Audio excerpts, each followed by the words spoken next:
Aaron Rodgers since we get on there and driving both bandwagons. I've been riding. I ain't been driving, Skip. I've been riding. I've been the catbird seat. Had a nice beard over my homeboy. Yeah. Look, I believe these right now, Skip. These are the two best quarterbacks in football, and Mahomes is the best quarterback in football. It's hard to argue that. I mean, like I said, you look at what Mahomes has done, Skip. He's at the top in every statistical category. Passing yardage, yards per attempt, completion. He's higher than Rodgers in completion percentage. He has 400 more yards. Yes, he has 4 fewer touchdowns, but he has 2 fewer interceptions. He's 10-1. Rodgers is 8-3. Mahomes has 4 games this year of at least 350 passing yards and 3 touchdowns. Rodgers has 1. Skip, I mean, you're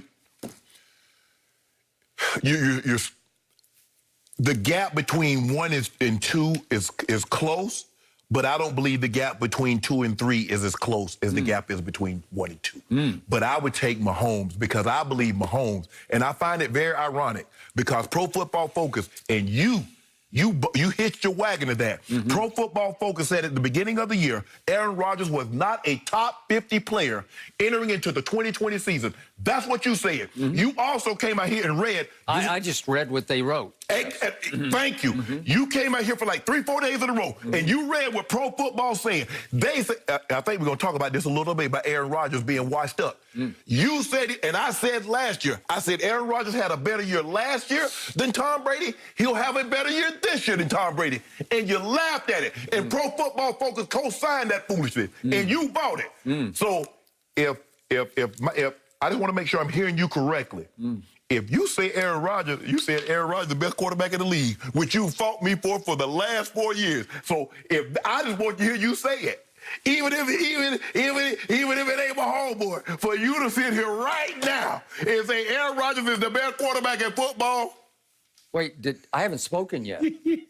What are you laughing at? I haven't said a word. Okay, go ahead. So is it my turn It's your now? turn. It's your turn. Okay, so they have ranked just on pure rating, quarterback rating. They say Aaron Rodgers has had a little better season up to this point than Patrick Mahomes has had. 1 and 2, which puts you in an awful position because you can't, you're just stuck. I got my homeboy. Yeah, so you're saying Mahomes has had a better year than I believe Aaron he Rodgers. has, yes.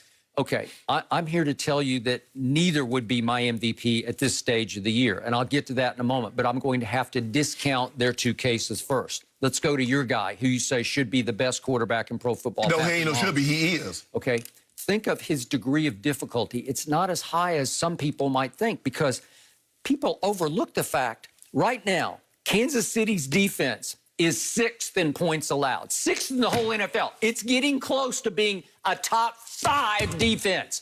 Do we hear Shannon Sharp talk about that? Not at all. All I hear is liability on defense. They can't rush the passer, and their back end can be shaky. It can be half. 6th in points allowed? Are you kidding me? That's pretty great. And by the way, it came so clear to me in the first quarter of the game at Tampa Bay on Sunday afternoon, Patrick Mahomes doesn't have the best weapon. He has the 2 best weapons, and I don't think it's even close because Tyreek is the best wide receiver in pro football. Done deal. Over and out. Nobody can run with this man. Nobody can run routes with this man. Nobody can catch with this man because he doesn't drop anything. He snatches any and everything. And I know he's only like 5'10" or whatever he is, but wherever it is in his catch radius, he is going to go get it. Right. And listen, Travis Kelce as a pass-catching tight end, which is what they need him to do. Let's forget about blocking. Let's forget about all the other trappings of playing tight end. Just as far as running receiver-type routes the way Shannon Sharp did, there's nobody more athletic, quicker, more savvy, more skilled. He's just special. Yes. And Patrick Mahomes benefits hugely from having the 2 best weapons in all of pro football. Am I right? He does, but here's the thing what makes this so amazing. Andy Reid traded up 17 spots to get him because remember, Skip, you remember what they traded up to get Patrick Mahomes. Yes. But you remember what happened on that opening Thursday night. Alex Smith threw for like 360 against the Patriots, and Kareem Hunt had his coming out party. And Andy Reid says, I'm still not getting the maximum value out of this offense because of the quarterback. Okay. All right, fine. Okay, so if you want me to admit to you that Patrick Mahomes is better than Alex Smith, you got me. I will give you that one. You know what? You ought to be ashamed of yourself. Pro Football Focus also wrote just a week ago that Patrick Mahomes has had an inconsistent year. And by his standards, defending Super Bowl champ, reigning Super Bowl MVP Patrick Mahomes, I look at a couple of games that he's had, actually 3 games now. At home, they beat New England 26-10, and he was just sloppy all day and had a QBR of 52, which is just 2 ticks above average. And then what was Aaron Rodgers' QBR against? Okay, wait a second. I'm talking about Patrick Mahomes right now. Then at Denver, your old stomping ground. Yes. Boy, he was really shaky in that game. He went 15 of 23 for only 200 yards. Did throw a touchdown. Didn't have a pick, but his QBR was a dead flat average 50 because they went 0 for 8 on 3rd down. Is that the runaway best quarterback in football? Okay. Then we get to Sunday. That game, the harder I look at it, gets more and more overrated because obviously Todd Bowles decided to single cover Tyreek in the first quarter with Carlton Davis, who is not a Blazer, has no chance of single covering Tyreek because really nobody does. And as Patrick said after the game, it's the first time I've ever seen anybody single cover him, and so we were taking advantage of it. Right. He had 203 receiving yards after a quarter. That's impossibly great. But Skip, you didn't have no problem with Todd Bowles single covering and Devontae Adams. You had no problem with him single covering all these other receivers. Okay. So what's the problem My point is that game was a first quarter game. They jumped out to a 17-0 lead, and then they held on for dear life because the rest of the, if we go to the second half, Patrick Mahomes threw for only 103 yards in the second half. That's not great. He lost the second half 17-7. For the game, he was 0 for 3 in the red zone, in which he went 2 for 6 on passing for 8 total yards in the red zone. That's Skip. no good. Can I ask you a question, Skip? This is what Patrick Mahomes did do.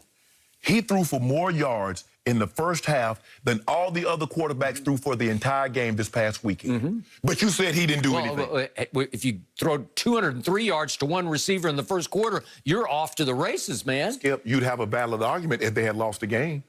But you see what he did? They almost did. No, they didn't. They wasn't even close. Well, now, I'm going to keep going here because he threw 2 interceptions in the second half, both nullified by penalty. Interesting. That don't count then. I'm just saying they got nullified, but he threw them. And then late in the first half, it was 1st and goal at the 8, and he had a chance just to drive in the final nail to the coffin. And he gets sacked, and he's careless with the football, and he fumbles, and it's recovered by Tampa Bay. And then in the third quarter, he had a chance to blow the game open 34-10, and Mecole Hardman is just running uncovered in the middle of the football field. He just missed him. One of those nonchalant, too cool for school throws. He just missed him. But here's the thing. Okay, I can't help it. Is that a great game? Is that an MVP performance? Yeah, Skip. 462, 3 touchdowns and no interceptions, and a 91 QBR, which is a stat that you hang your hat on. But let me ask you this, Skip. If he's not as good, I mean, the guy's on pace to throw for 43 touchdowns and 5,000 yards. 43. I mean, how many guys can say, you know what? I threw for 5,000 yards once, let alone twice. Okay. I got 2. He's going to have 2 seasons with 40 or more touchdowns if he does that. Now I go to Aaron Rodgers. I do give him this on degree of difficulty. He is backed up by a defense that is 19th in points allowed, so it's not nearly as solid as the Kansas City defense is. But he does have a guy that the case has been made for the last month, Devontae Adams. He might be the best receiver. I don't think he is. I think it's Tyreek, but he's right there. He might be 1A right now. So you do have that weapon to fall back on. And then if Pro Football Focus is saying he's the best player up to date, what are we through, 11 weeks or whatever it is of the season? Now it's getting all screwed up by all the mess that's going on. I don't even know. You got a game today, got a game tomorrow. Okay, I got it. But if you look at what happened at Tampa Bay to Aaron Rodgers, he had a QBR of 12, scale of 0 to 100, because obviously they jump out to a 10-0 lead, then pick 6, near pick 6, and he goes the last 3 quarters and doesn't score a point. And then against Jacksonville at home, he had a QBR of 42. So at Indy, he's up 28-14.5 just the week before Tampa Bay. And in the second half, he was horrendously bad, and they needed a late drive for a field goal to tie the score and go to overtime. So you're making my case. So Aaron Rodgers has had 2 games that's lower than my homeboy's lowest game. All right, fine. But now let's talk about 2 other quarterbacks, shall we? because how is Big Ben Roethlisberger not in this case? I know he doesn't have these kind of staggering stat-padded numbers that these guys have. Stat pad, huh? That's what they do. They get down, it's first and goal at the 1, and they throw a touchdown pass. Okay, way to go. What about your guy? I'm just talking about Ben Roethlisberger. Okay. He has been off the charts this year in playmaking. When it's time to make a play, he makes plays. Yes. Even when they were in trouble at Dallas up against Garrett Gilbert, he made late throws and plays where I'm saying that's just too good. That's vintage Big Ben. So at 10-0, even though he's got the #1 defense in points allowed, why isn't he in this conversation right now if we're talking about MVP? And then this brings me to Russell Wilson. I know he went through a stretch where he threw too many interceptions. It's because his defense is one of the worst in pro football. As you know, they went into the Philly game dead last in yards allowed, and in points allowed, they're 26th in points allowed. So he is always trying to do more than he should try to do. You know, he won't take the easy ones. He's trying to throw home runs right and left. And as we know, as we've seen in Tampa Bay, those kind of attempts, that kind of gambling will lead to interceptions. So Russell Wilson's degree of difficulty is very high. I'm not discounting his MVP bid right now. But let me ask you a question. So who you got? Is it Mahomes or is it Rodgers? Between those two is who's had the better year? Yeah. I think Aaron's had the better year just because of the defense. Okay, I'll give you that. Well, I do. But I'll still take Big Ben for MVP right now. Stop it. Well, what do you mean stop it? They're 10-0. Hold on. I haven't heard Who saw that coming? Hold up. I hadn't heard you mention anything about Tom Brady. We talked about Mahomes. We talked about Rodgers. We talked about Big Ben. We talked about Russell Wilson. And I have yet to hear you mention Tom Brady.